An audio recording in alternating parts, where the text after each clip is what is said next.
आदाब नाजरीन, मैं सनम एजाज और आप देख रहे हैं प्रोग्राम अब तक। और रात 9:30 बजे हम प्रोग्राम अब तक में देश दुनिया की बड़ी बड़ी खबरों से आपको रोशनास करने की भरपूर कोशिश करते हैं। और आज हम एक बार फिर ऐवान के यानी दिल्ली के ऐवान से जो कुछ मामलात हुए सबसे पहले उन्हीं पे नज़र डालेंगे। अब तक आपको बताते चलें कि ऐवान में अपोजिशन के 150 के करीब मेंबरान पार्लियामेंट को मुअत्तल किया जा चुका है। अपोजिशन के लीडरान पार्लियामेंट के बाहर लगातार हंगामा किए हुए हैं और आज लोकसभा में पेश की गई 3 बिल ऐवान पर जो बहस समेटते हुए वज़ीर दाखिला अमित शाह ने बताया कि पार्लियामेंट में जो नौजवान ऐवान के वश में कूद के कामयाब हुआ है उस पर हिज़्ब इख्तिलाफ का रवैया जो है अफसोसनाक है।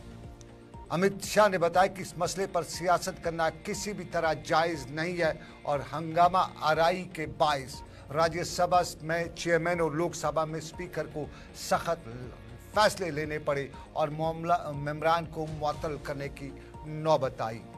अमित शाह ने अपनी तकरीर में आज बताया कि वज़ीर-ए-आज़म ने 2014 में मुल्क के अवाम के साथ 370-35 के खात्मे 3 तलाक को मनसूख करने का जो वादा किया था उसे पूरा किया।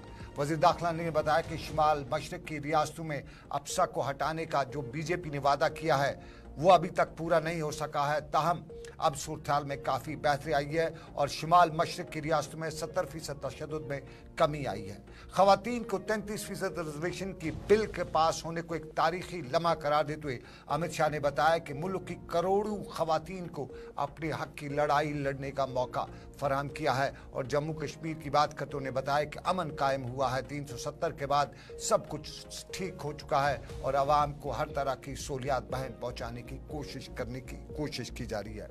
अपोजिशन मेंबरान का हंगामा पार्लियामेंट के बाहर लगातार आज भी हंगामा होता रहा। इस बीच में अपोजिशन में कांग्रेस ने आज पार्लियामेंट में भी एक मीटिंग मुनाक़द की, लेकिन खतरे की घंटी है और वो खतरे की घंटी आपको बताएं जम्मू कश्मीर से लेकर मुल्क तक सबको अब साफ नजर आ रही है।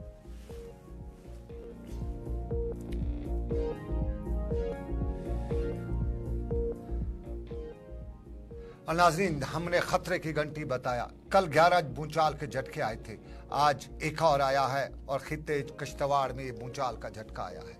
लगातार भूचाल पे भूचाल और उस भूचाल पे भूचाल की वजह से आम लोग अब खौफ दहशत के आलम में जी रहे हैं। न जाने क्या हो रहा है। ये जो भूचाल के लगातार झटके आ रहे, अगर जिनकी रफ्तार अभी तक उस तरह की नहीं है जैसे डरने की बात है, लेकिन जम्मू कश्मीर सिस्मिक जोन 4 और 5 में पड़ता है तो जम्मू कश्मीर के हवाले से पहले ही एक्सपर्ट्स ने बताया है कि जम्मू कश्मीर में बड़े पैमाने के भूचाल आ सकते हैं, बड़ा खतरा हो सकता है। लेकिन भूचाल के साथ साथ अब एक बार फिर कोरोना वायरस की नई बीमारी फूट पड़ रही है। सांस लेने में दुश्वारी हो रही है और इन मरीजों की तादाद में लगातार इजाफा हो रहा है। कहते एक नया वायरस का वायरेंट आ चुका है। और फिर मरकजी वजीर सेहत और नीति आयोग के सरबराह की सदारत में आज इसी मामले को लेकर एक आला सतही मीटिंग भी दिल्ली में मुनक्कद हुई, जिसमें रियासतों और जम्मू कश्मीर समेत दूसरे मरकजी इंतजाम के इलाकों की वजारतों के अफसरान को बताया गया कि मुल्क में इस ऑक्सीजन के दौरान, इस परेशानी के दौरान ऑक्सीजन का मामला जो है और जो नया वायरस फूट पड़ा है, जो बीमारों के सिलसिले में ज़्यादा रिपोर्ट्स अब हो रही, उस पर सेहत के हुकाम को पूरी तरह से अपने आप को तैयार रहना पड़ेगा। पूरे मुल्क में सेहत के महकमे को अलर्ट या मुतहरिक कर दिया गया है। अस्पतालों में ऑक्सीजन वेंटिलेटर्स के साथ साथ दवाइयाँ और जो दूसरे मामला थे वो बहम रखने के मामले पर आज तबादला ख्याल भी किया गया और सभी हुकूमतों को तलकीन की गई कि मौसर इक़दाम उठाएं। और मरकज़ी वज़ारत सेहत ने बताया कि मुल्क में कोरोना वायरस और इस तरह यानी सांस लेने में दुश्वारी की बीमारी में इजाफा जो हुआ है उसमें से 2303 और मरीज जो हैं वो तो रिकॉर्ड हुए हैं, लेकिन वो तेज़ी से सेहतयाब हो रहे हैं। इधर श्रीनगर में आज डायरेक्ट हेल्थ सर्विस कश्मीर से भी ये पूछा गया कि जम्मू कश्मीर में सरकार की किस तरह की तैयारी है, क्योंकि खतरा है कोविड का नया वायरेंट आ रहा है। तो उस पर direct health service Kashmir doctor Mushtaq Ahmad ने बताया कि घबराना नहीं है। सबसे पहले आपको ये काम करना है कि आपको घबराना नहीं है।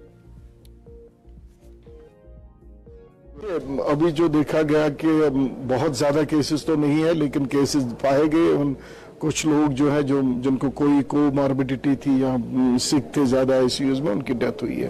लेकिन मुझे जो लग रहा है अभी हमें घबराने की कोई बात नहीं है। प्रिवेंटिव मेजर्स पे हम ध्यान देंगे, बाकी जो ट्रीटमेंट है वो गवर्नमेंट का।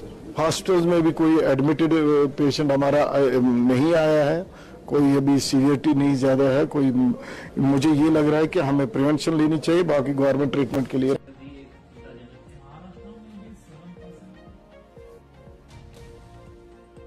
नाज़रीन, दफा 370-35 से अब मुकम्मल तौर पे पार्लियामेंट के 5 रुकनी बेंच ने ख़त्म कर दिया है, लेकिन जम्मू कश्मीर की कुछ सियासी जमातों के साथ साथ मुल्क के एक तबके को अब भी यकीन है कि ये जो मामला है उजलत, ये फैसला जो है वो उजलत में लिया गया है और उसी फैसले का असर नव रिव्यू करने के लिए इकदाम उठाने के हवाले से दिल्ली के इंडिया इंटरनेशनल सेंटर में आज शाम हंगामी नौयत का जम्मू कश्मीर के सियासी रहनुमाओं और वकला का इजलास भी मुनक्कद हुआ।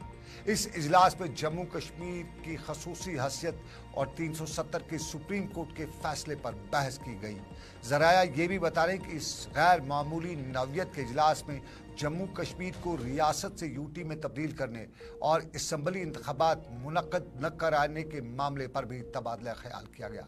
कुल मिला के बताया जाता है कि आज के इस शाम गए इस इजलास में जो अभी कुछ देर पहले ख़त्म हुआ है, उस इजलास में जम्मू कश्मीर के लीडरान ने भी शिरकत की और जम्मू कश्मीर के लीडरान ने इस शिरकत के दौरान सुप्रीम कोर्ट के फैसले में कुछ पॉइंट्स पे बात करते हुए बताया कि इन पॉइंट्स पे एक बार फिर रिव्यू पिटिशन के लिए जाया जा सकता है। रिव्यू पिटिशन होगी या नहीं होगी ये तो बाद की बात है, लेकिन फिलहाल जम्मू कश्मीर की सियासी जमातें पूरी तरह से इसके लिए पर तोल चुकी हैं और शाम गए फारूक अब्दुल्ला ने भी मीडिया से बात की।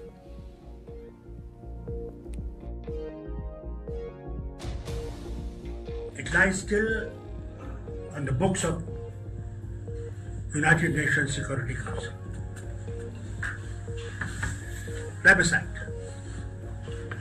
was the thing that was promised to the people of the state, irrespective of your religion, your area, for everyone.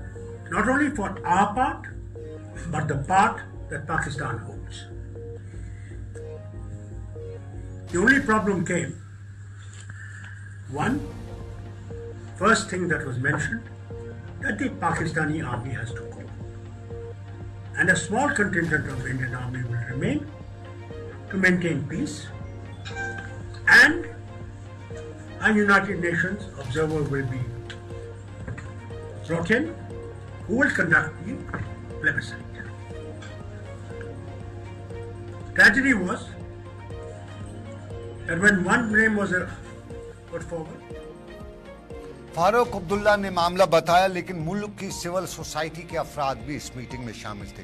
साहब जाहिर है इस केस को मुल्क के एक बड़े वकील भी लड़ रहे थे और लगातार आधा महीना के करीब जो बहस मुबासा सुप्रीम कोर्ट में हुआ, उसके बाद अगर जम्मू कश्मीर की अक्सरियती पार्टी के हक में कोई फैसला तो नहीं आया, लेकिन जम्मू कश्मीर से लेकर मुल्क की आवाम का एक बड़ा हिस्सा ये मान रहा है कि बात की जा सकती है। प्रशांत भूषण भी मुल्क के जाने माने सिविल सोसाइटी के साथ सोशल एक्टिविस्ट भी हैं और प्रशांत भूषण सरकार के कई मामलात की नुक्ताचीनी भी करते रहते हैं।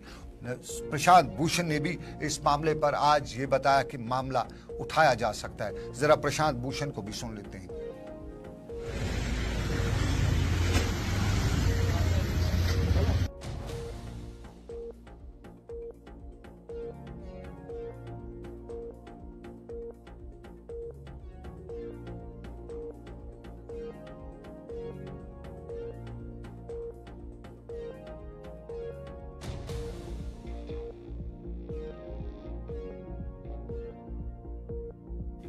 चलिए किसी तकनीकी कारण की वजह से या चलिए प्रशांत भूषण को सुन लेते हैं। देखिए, मेरी राय में तो जजमेंट गलत है, दोनों तरह से गलत है। 370 का जैसे उन्होंने बोल दिया कि कंस्टिट्यूएंट असेंबली नहीं रही, इस वजह से अब सेंट्रल गवर्नमेंट उसको यूनिलैटरली वाइंड अप कर सकती है, 370 को एब्रोगेट कर सकती है। मेरी राय में ये बिल्कुल गलत इंटरप्रिटेशन है 370 का। कंस्टिट्यूएंट असेंबली के जाने के बाद 370 को एब्रोगेट नहीं किया जा सकता था। उसमें यूनियन लिस्ट में 371 के तहत और सब्जेक्ट्स ऐड करे जा सकते हैं with the consent of the state government, लेकिन वो सब तो हुआ नहीं और इन्होंने बोल दिया कि नहीं अब तो 370 एबॉलिश हो गया इसलिए और सब्जेक्ट्स ऐड होना। मुल्क के जाने माने वकील, जाने माने पॉलिटिशियन और जो सिविल सोसाइटी के साथ वाबस्ता प्रशांत भूषण जो हैं, ये बात कर रहे थे हमारे साथी ताबिश कमाल से। आपको नाज़रीन बताएं, आप देख रहे हैं प्रोग्राम अब तक सनम के साथ। फिलहाल एक छोटा सा तजारती वक्फा, ब्रेक लेंगे। ब्रेक के बाद आपको बाकी मामला पे लिए चलेंगे, लेकिन पहले ये छोटा सा तजारती वक्फा।